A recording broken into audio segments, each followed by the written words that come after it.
Hi guys, welcome to yet another lecture on your JSON class. Now in this lecture what we are going to see is arrays in details. Yes, we have already seen array in our previous example if you recollect when we created our JSON object where we had a family which had the array of Abhay, spouse and child.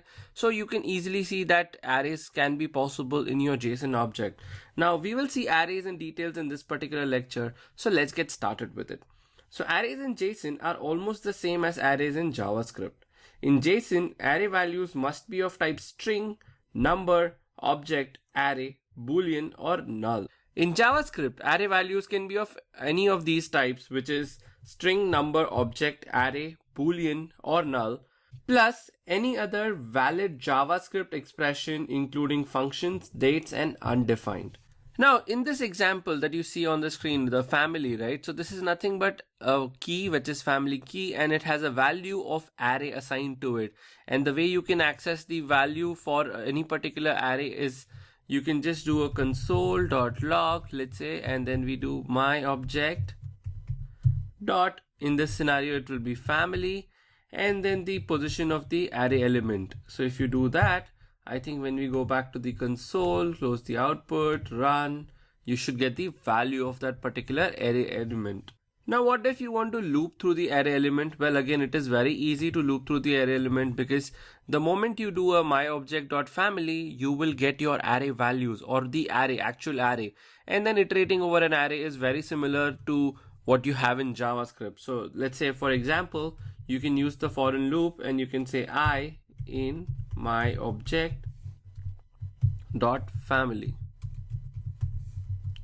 and again you can just go and do a console log of all the values.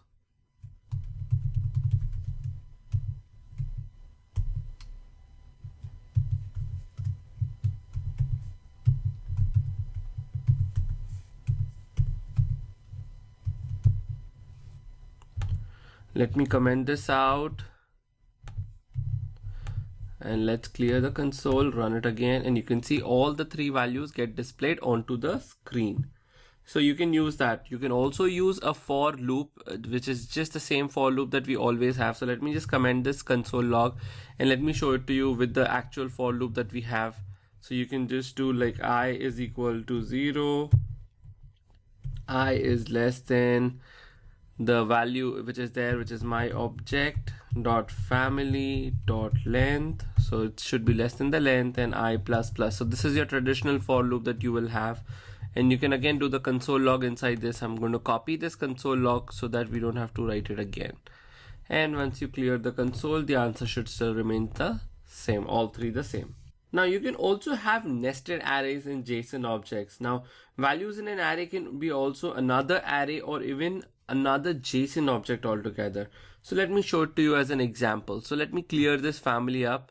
I think we don't need that. Let's clear the cars. I think this is the best example we can do. So let's clear the cars and make it an array. So I'll just remove this, put it in array, comma. So this is just an empty array at this point. Let's add the first element, which can be a JSON object itself. So let's say we add this and say name, and you can give the name as Ford, comma, you can give models, so you can have multiple cars of Ford, and this can be an array. So let's say you can have Fiesta, I think Ford Focus was another one, so you can use Ford Focus, and if your favorite is Mustang just like mine, you can also pick that up. So that's your array inside your object.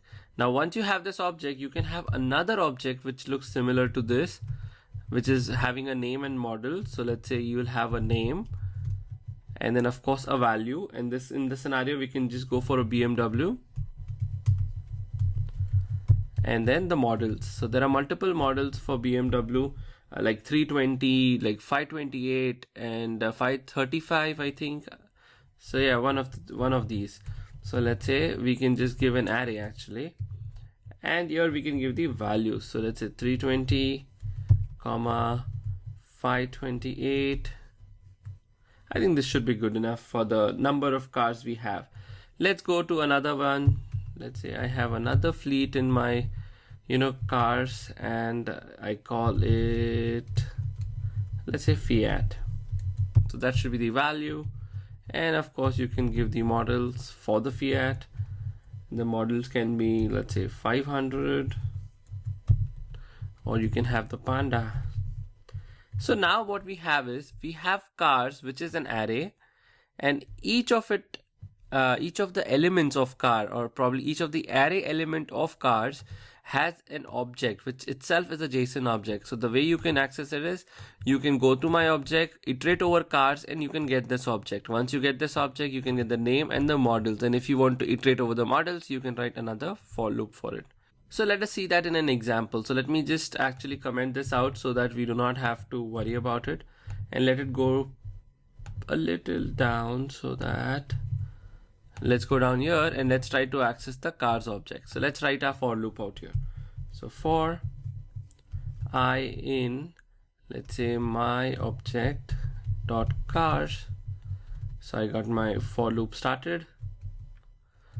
Now what will happen is, I can just do a console.log. So now I should get cars, and then I can get each and every object. So what I can do is, I can do my object dot cars, and once I have the object array element, I can do I, which is the ith element in that car, and then I can access the name of that object. Let's try to do this and let's see what we get on the console. We should get Ford, BMW, and Fiat, and that's right. So we got the names correctly. Now to access the models, again, which is an array, we will have to make sure that we reiterate over this models array. And the way you can get the models array is very easy. What you can do is, let's say first let's output the models array onto the screen so we can see the array itself.